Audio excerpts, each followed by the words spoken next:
Ted Gunderson, FBI veteran, former head of the regional office in Los Angeles. Is there a network of these satanic murderers in this country, do you allege? I cannot say that there's a network of satanic murderers. I can say that based on information furnished to me by confidential sources and informants, based on interviews with dozens of survivors from the satanic operations through the years, satanic beliefs, etc., I can say that there is a network of these people across the country who are very active. They have their own rest and relaxation farm. They are in contact with each other. It ties in loosely to the drug operation, ties into motorcycle gangs, and it goes on and on. They have their own people who are specialized in surveillances and photography and in assassinations. After this commercial break, we're going to have the anatomy of a satanic crime, showing you why law enforcement has had such a difficult time coming to grips with the strange, shadowy world of satanic crime. Stay with us. Cheryl, please, let me interrupt. The stories dump in the ocean, chop up the bodies, these things, they sound like they can't be happening. Ted Gunderson, respected law enforcement professional, recently or retired now from the FBI, former regional director of Los Angeles. Do you, sir, believe that these dreadful allegations of babies being sacrificed are true? I absolutely believe it, without any doubt. Based on the information that's been given to me across the country by numerous survivors and by confidential sources and informants. Then why don't you name these people and arrest them? Never a name, never an arrest. These women come out of a group and they insist that they know the people in the group, and yet they do not identify these large, mysterious cults. Name them and arrest them and get them off the street. Does he not make a valid point? He makes a valid point. The problem with that is, number one, police officers don't believe it. I may believe it. You may believe it. Some people in your audience may believe it. They don't believe it. Number two, if you decide to investigate these people, you have to, number one, handle it from an undercover operation. If you put an undercover operation into effect, then you have, in a sense, your own police officers become involved in these heinous crimes, and they are, of course, become murderers. And in addition to that, if you do decide to investigate these people, it's a lot of work. And many law enforcement officers are apathetic and don't want to get involved. Ladies and gentlemen, you have heard this. The debate here could rage over this issue alone for hours and hours and hours.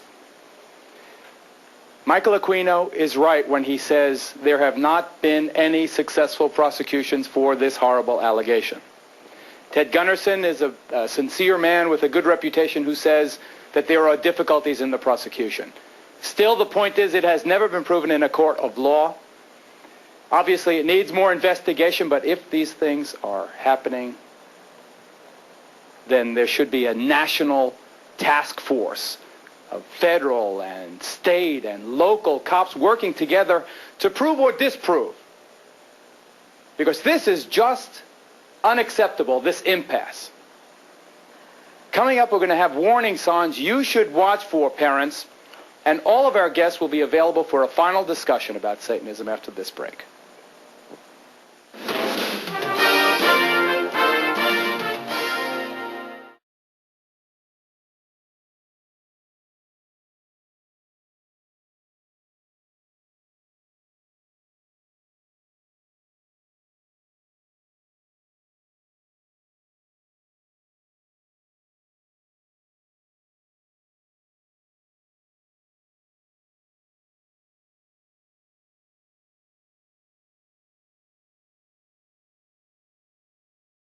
Father LeBar, you investigate these cases for the Catholic Church.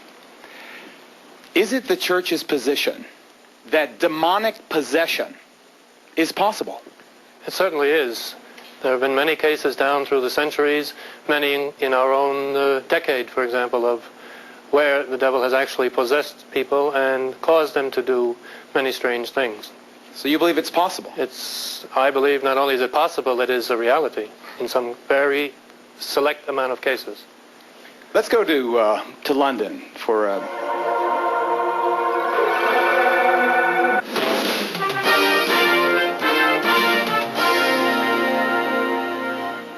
Father LeBar, from the point of view of the Catholic Church, Is this something Catholic parents, and I'm not singling out the Roman Catholic faith, obviously this affects children of all races, colors, creeds, religions. It seems particularly strong, as you've seen over the course of the last 2 hours, to be very strong in the so-called Bible Belt among fundamentalist Christians. But from the point of view of the Roman Catholic Church, is this something for parents to be concerned about? Something very much for parents to be concerned about, because in our Catholic theology we know the power of the devil. We know the influence that the devil can have directly and indirectly. And whether you want to deny it, as the Church of Satan people want to do, or call it by another name, it doesn't matter. It's the power of evil, the force of evil, and it's that thing which disrupts ordinary human life, which, as we've seen, happening so often. So it is necessary for parents to beware and be Dr. careful. Aquino, is it the force of evil? Does it disrupt? Is it a force for everything negative? Well, if you're talking about Satanism as legitimate Satanists define it, absolutely not. It is ethical, it is above ground, it is positive. If you are talking about the devil as it is defined by religions such as Father LeBar's, then it is, in fact, a symbol of degenerate behavior, and this is part of our problem tonight. Should we have warnings, sir, the way we do on cigarette packs, for people coming into your houses of worship? Warning, this sect may be dangerous to your health and the health of the people you know. No, because in the case of the Temple of Set and the Church of Satan, we have not had any problems with criminal behavior.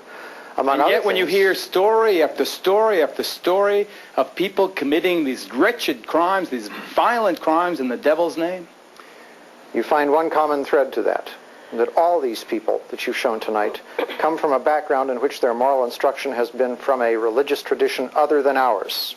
It may be Father LeBar's, it may be some other mainstream one, but it is not that of Satanism. sure.